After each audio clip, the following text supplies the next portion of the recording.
And welcome back to Coast. George Norrie with you, along with Cheryl Jones, and Open Lines with Cheryl this hour. Cheryl, you all ready for Halloween? Well, I guess you would say as ready as I'll ever be.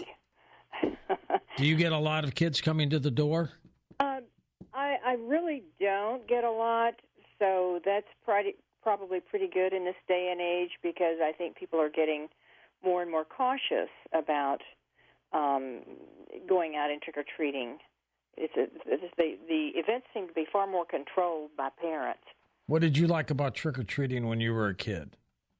Oh, I liked coming up with the different costumes and outfits and thinking that nobody knew who I really was, and then I could fool them, but of course I never did. But it was always fun, and then to see how much candy you could get. But it is a different time these days. I remember sometimes going to houses, and instead of candy, they would give us money. But there was a guy who would give us like a nickel, and this is way, way back years ago. And I'd look in my bag and go, I don't want this. Well, that would probably be a real treat in this day and age if people gave out money. Yeah, but not a nickel. No, not a nickel. It was worth a lot more than it is now. Let's go to the phones. Let's go to Robert in New York. Let's go to Joe in Long Island. There you go, Joe. You're participating in our double calls tonight. I'm double tipping here. That could be the costume, right? How do you like that? How do you like that new little policy? Well, I think it's good because sometimes, people are trying to participate in both, that type of thing. Yeah, and they're two different forms. The open lines are different from the guest calls. Yeah.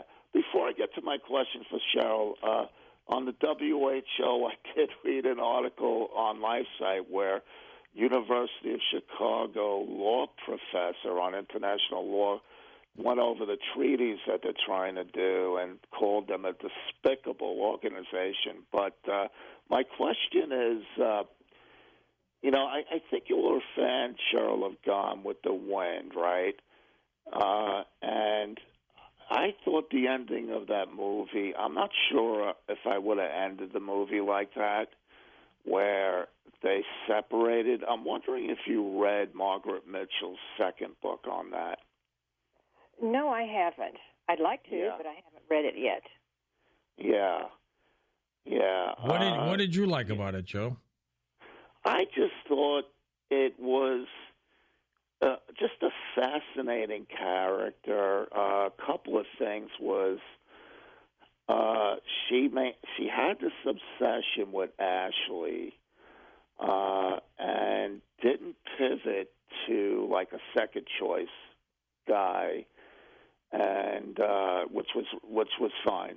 The Clark Gable character, she never really got over her obsession, but yet, she. And another thing was just some of the haunting scenes when Atlanta was burning. She went under a tunnel on horseback at night. Really riveting scene.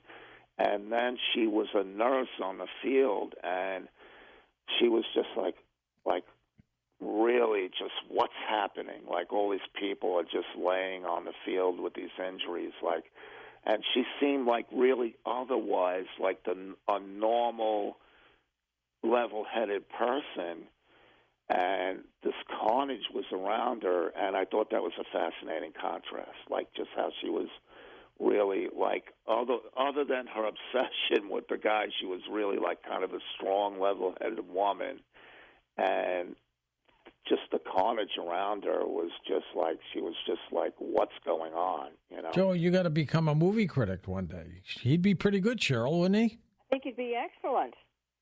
Cool. Let's go next to Robert in New York. Welcome to the show. Hey, Robert. Well, thank you, George. Great to always speak to you again. And thank you, sir. As a loyal listener, and I'd like to ask Cheryl if she has, or if Mr. Hartzman's has any specific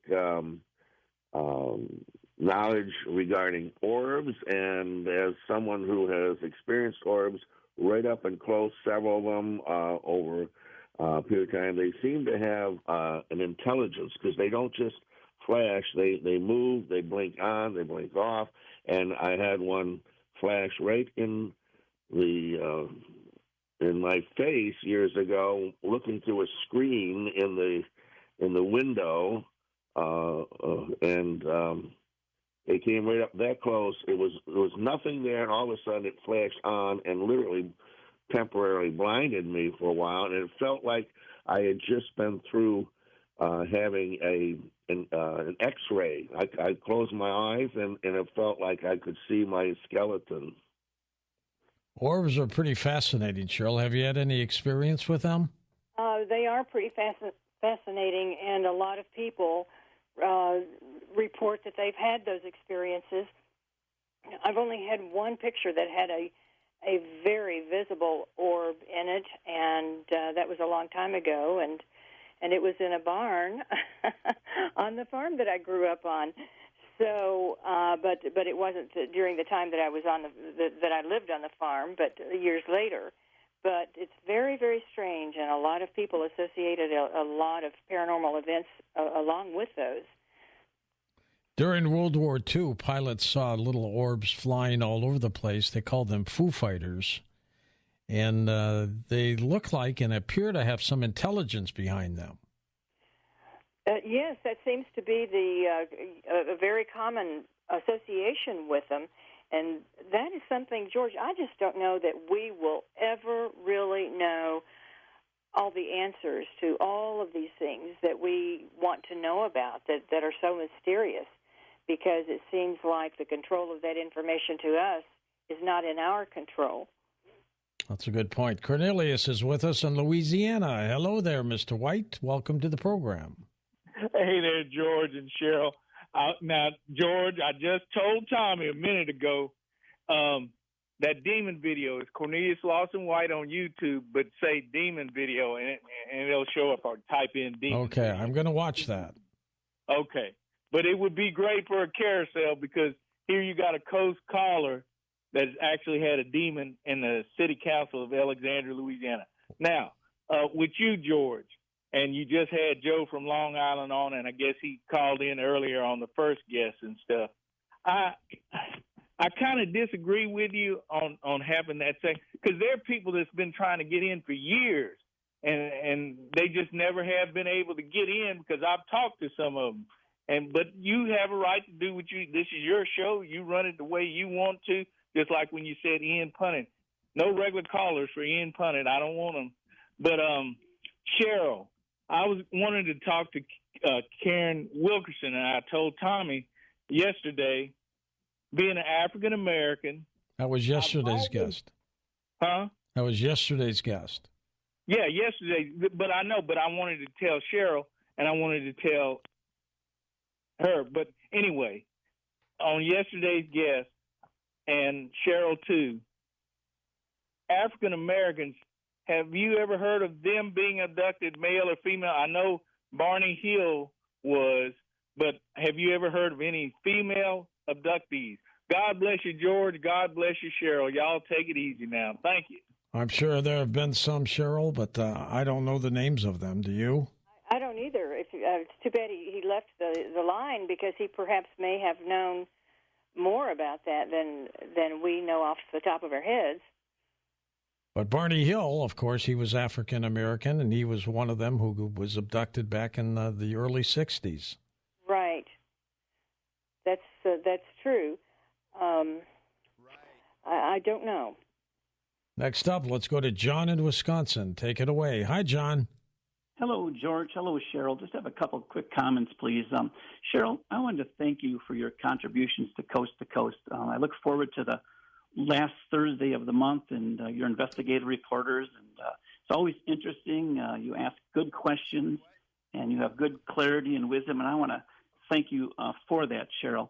And then my other comment is I just wanted to thank Coast to Coast for being a place where anybody can call in. And George respects the guests. He respects the callers. And I tell people in my little realm where I live in Wisconsin that Coast to Coast brings healing, peace, and harmony. And Cheryl, your segments always bring interesting new things for us to learn. And so I just wanted to thank both of you and encourage you both to keep up the good work. Thank you, John. I appreciate that. And very kind of you, John. And yes, that's one thing. Long before I ever thought about becoming a part of Coast to Coast, I was a listener way back in the Art Bell days. I always thought the very same thing and the very point that he brought out, how nice it is, no matter what the guest says or their opinion, they are truly welcome, callers as well, because it is a place where you can express your opinion without being criticized or yelled at or thrown off the show. Can you believe it's coming up in April, 6 years since Art has passed on? It doesn't seem that 6 years, my gosh. I was on the show with him once when Richard Hoagland and I both were down at the Miami Circle Story. So we were kind of teaming up and both on the show at the same time. Where'd the time go, Cheryl? It just flies by. It just flies by. I really kind of think we're in some sort of a time warp sometimes. We might be. Next up, let's go to Mary in New Jersey. Hi, Mary. Go ahead. Oh, hello, George. Hello, Cheryl. Hi. I'm sure when you look up in the sky looking for UFOs, you notice the birds and the bees. I have a question. Which came first, the naming of the UFO or the naming of the uterus, fallopian tube, ovaries, or ovum? Did the doctor name them first, or did the UFO people come first? Well, that's a question I don't think I can even answer, Cheryl. I'll bet you've done some research on that. What can you tell us about that? What do you think, Mary? Did we lose Mary? Mary's probably gone. It's a bizarre question, though, isn't it? That's not something I'd ever thought about. When Kenneth Arnold discovered the flying discs back in 1947, I don't think they called them UFOs then, did they? Flying saucers. They were flying saucers. That's what they were, and then we kind of changed it. UFOs and now to UAPs, but I don't think the UAP has really stuck as well as they hoped it would. It just doesn't roll off the tongue. What are you going to say? UAPology? Or you are apologizing? Let's go to Denver in Jackson, Mississippi. Hey, Denver.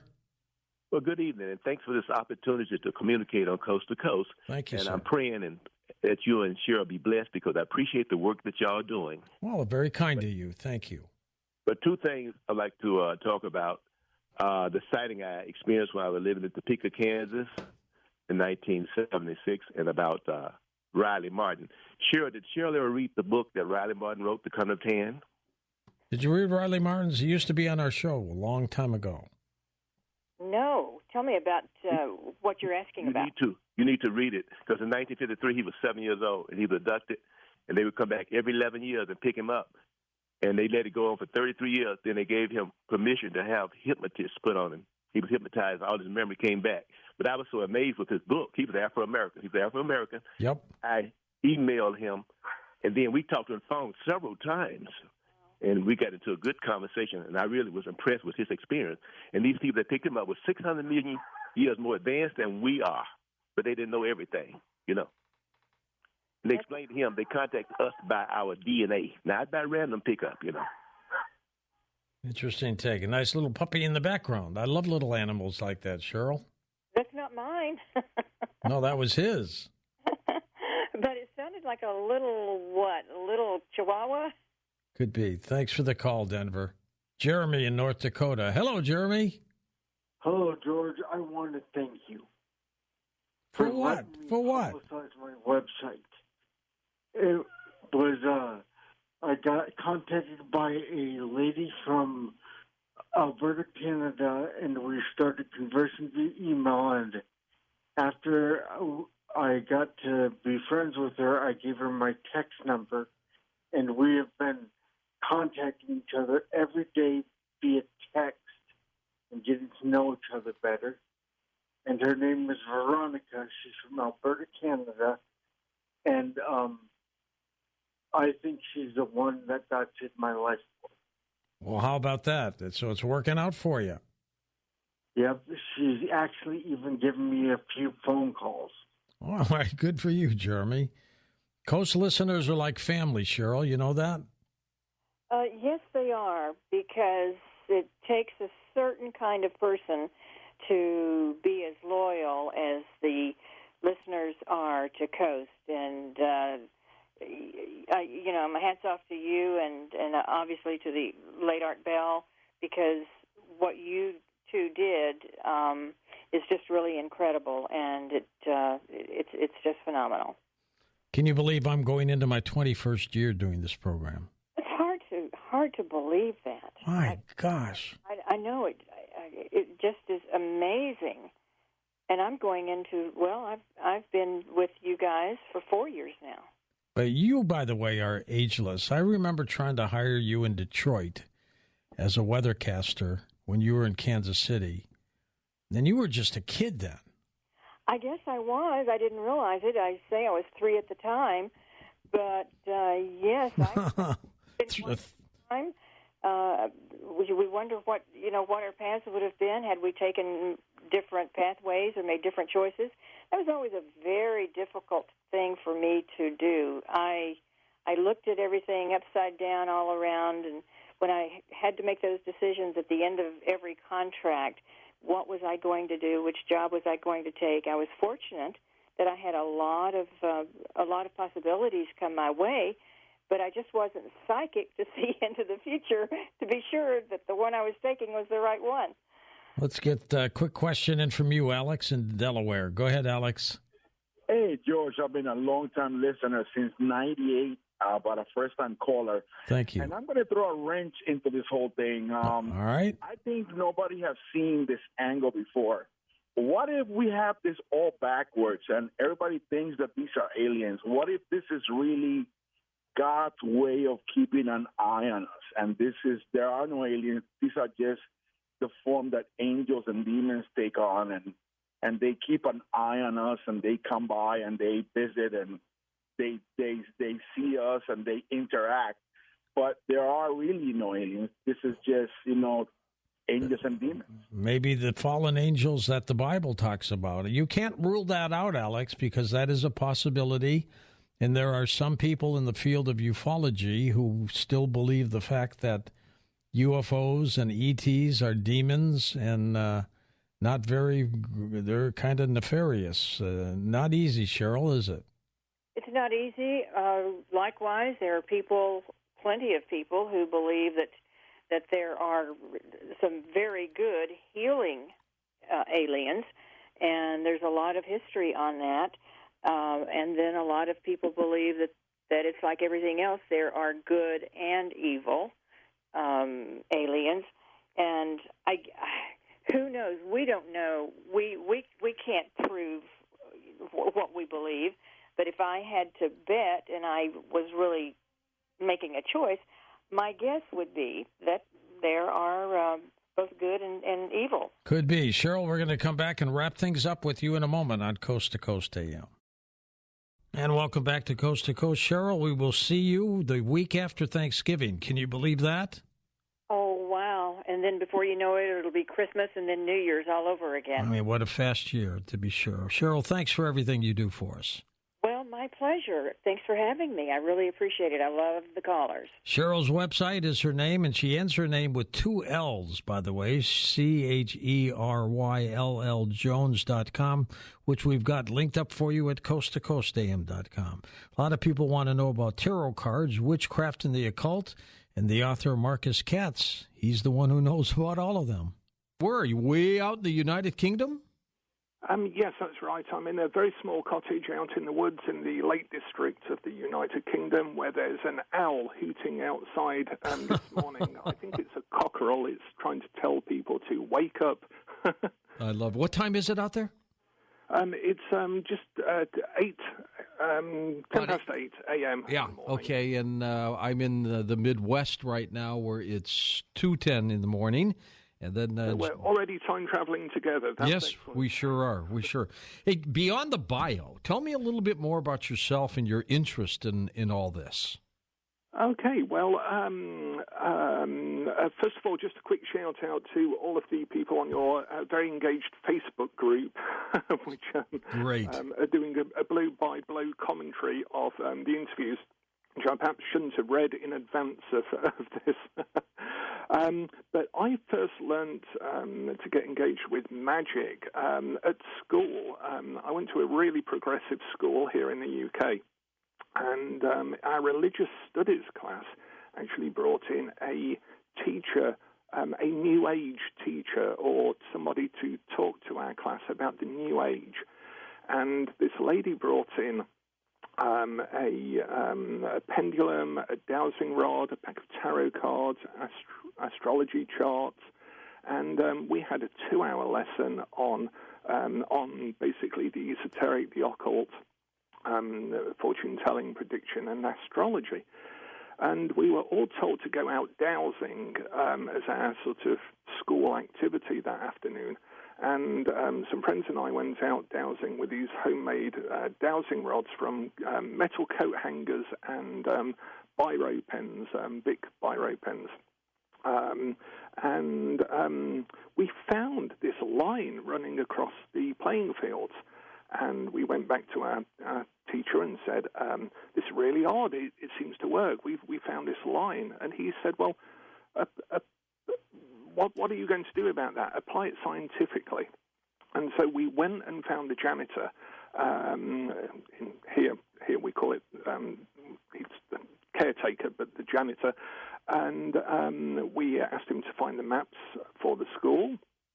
We found the maps, and surely enough, we'd found the water pipe that ran underneath the playing fields from the tennis courts to the swimming pool. And I was completely blown away. I thought that there are things we can't see. There are things that we can't sense somehow. And there are these hidden mysteries buried under the ground. And I went and made myself a tarot deck that weekend, started reading tarot, and here I am about 35 years later with 10,000 readings or so behind me. Well, good for you. Good for you. Were you fascinated with magic when you were a little boy? Yeah, absolutely. Astral travel, Doctor Strange, who's about to make his own cinema screen comeback, all of that sort of thing was fascinated me. So I remember buying a book on magic, a very cheap book. It wasn't quite mail order, but it was equivalent. And it had a spell in. The book was called Winning with Witchcraft. And the spell was simply to get a coin and to wave it at the moon and to recite this particular spell. So I think I was about 13. I went outside that night, and I only had a small coin, like a 1 pence piece or a 5 pence piece, and I waved it at the moon, and I earnestly recited this little spell, and forgot about it. The following morning, my dad, who'd been out that night, and that's why I was able to stand outside the house chanting weird occult spells at the moon. My dad, in the morning at breakfast, he said to me, "Well, last night I had to go and pick your grandfather up from the train station and stuff like this. Now, he wanted to pay me for petrol, but I said I didn't want the money, but he insisted, so I thought I'd give it to you."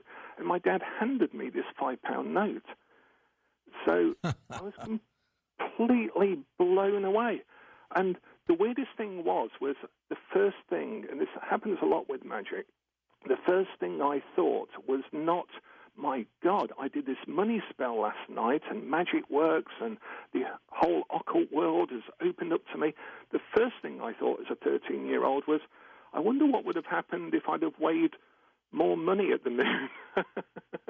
Exactly. Maybe I would have got more money. But the interesting thing with that, and the thing that I keep coming back to in later years, is, and this sort of, I guess, fits the time travel theme of the show at the moment, is that the money had already been given to my father before I did the spell. How did that happen? Well, I started to think that perhaps time doesn't quite work the way we think it does.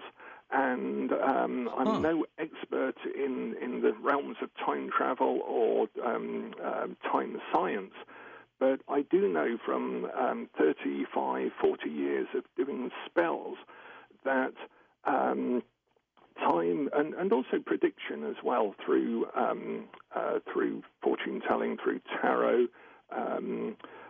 There's something definitely amiss with our perception of time, and perhaps it will take us a long time, if you'll pardon the pun, to actually work it out. Yeah. But it's certainly observable and manifest when you get involved in occultism and when you do spells, when you do tarot readings and so forth. Did you ever, even during your initiation, ever get involved in something that you thought was a little dangerous or something you shouldn't be dabbling with? Well, I think I've been rather lucky over the years because, strangely enough, I mean, over the years, the only sort of hate or conflict, for example, which can be somewhat dangerous, I have had more recently a death threat, has always come from within the communities that I've been involved with. Within the tarot world or within the esoteric world. It's never come from, secret orders thinking that I'm going to reveal their secrets, or Christian fundamentalists, or scientists, or any other group. I've always seemed to have, touch wood, managed to get along with most groups. However, I think these psychological dangers of working with occultism are probably perhaps what are far more prevalent than I have seen people sort of become obsessed or possessed by the things that they've been working with, and that's not all the way into the whole paranormal sort of realm of spirit possession and things like this. It's they've become completely disassociated with normal or everyday or mundane or common reality. And I think it's very important to keep a grip of every world that you're functioning in, whether it's the esoteric, the astral, the etheric, the spiritual, or the everyday world of perception. So Mark, I think that's where dabbling can go a little bit wrong. Marcus, I've always thought tarot was merely to be read by the user about someone else, but you've used it in terms of casting spells and using it as magic. How does that work? Well, there are a lot of different ways of using tarot. One of the greatest things of the Internet over the last few years has been the sheer diversity of divination that we've seen, particularly in our Facebook group. I mean, we have about something like 22,000 people in our Facebook group now for tarot. And yet there's a massive diversity of ways of using tarot. One of the particular ways we've started to use it a lot is what we call gated spreads. And the gated spread is a method by which you do a tarot reading, like people would be familiar with, but then the tarot reading is designed to actually provoke some action in your life. So, for example, you might do a tarot reading for, we might tell people to do a tarot reading that will determine how they're going to act during that day. Are they going to act like the King of Cups and be all emotional, or are they going to act like a King of Wands and be very dynamic and argue with people, argue their own points, and be very assertive in the world that particular day? And then what we do is the second day, because these experiences last about a week usually, give them another spread or have already developed another spread that then takes what happened to them during that day and it feeds it into that other spread like a sort of gateway. example, if that person was uncomfortable at some point acting out as another part of their personality during the day, then the second spread says, taking that discomfort, what does the tarot have to teach you for tomorrow? Mm-hmm. And basically, it provides a series of engineered spreads for the person to change their life over the course of a week. And that can lead to, we have gated spreads for promoting creativity, but also talking to the ancient Egyptian god Thoth, using Aleister Crowley's Thoth deck. And we have all sorts of gated spreads for working with relationships, actually attracting a relationship and working with a relationship and things like that. So tarot can be used far more dynamically than people think. It is connected to the universe. It arises in the universe just like we do, and therefore it can be used as, I think Kircher said about magnetism. It's like the invisible knots that bind the universe. And tarot is one of those knots that we can both tie different knots and unravel them by changing our own lives with it. Marcus, have you found that tarot or witchcraft can be used for nefarious purposes to get at somebody? Well, again, we do get this question a lot about curses and so forth. My own view on that is that because of the way I've seen magic work, I think it's very, very difficult to pull off a nefarious stunt with magic. That's why most magicians aren't, sort of living in vast deserted volcano hangouts ruling the world. Well, as far as I know. But the fail-safe, I think, with magic is that the more you understand, the more you learn about both magic and mysticism, the less